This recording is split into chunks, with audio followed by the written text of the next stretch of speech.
Les experts à la 4e conférence sur le financement des investissements et du commerce en Afrique organisée en Tunisie ont abordé plusieurs sujets dont le soutien financier au continent, les grands thèmes structurants pour les économies africaines et la mise en place de la zone de libre-échange continentale africaine.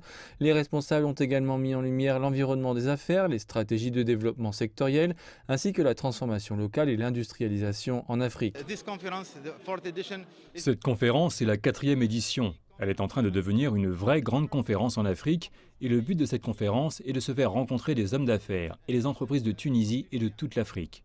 Aussi, la présence des institutions internationales et des institutions financières est de trouver des opportunités pour financer notre commerce et nos investissements en Afrique.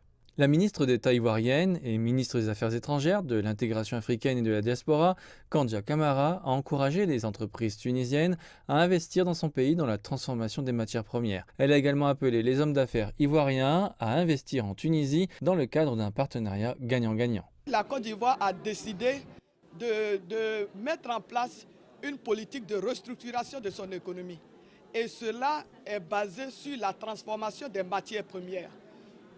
Peut-être que vous ne le savez pas, la Côte d'Ivoire est le premier pays producteur de cacao au monde.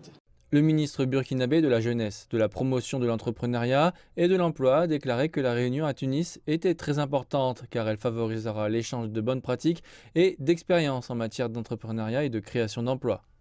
Nous avons donc au niveau du Burkina Faso près de 150 000 à 200 000 jeunes qui sortent chaque année et qui font face au marché de l'emploi. Le président tunisien Kais Saïd a rencontré les ministres africains qui ont participé à la 4e édition de la conférence internationale sur le financement des investissements et du commerce en Afrique.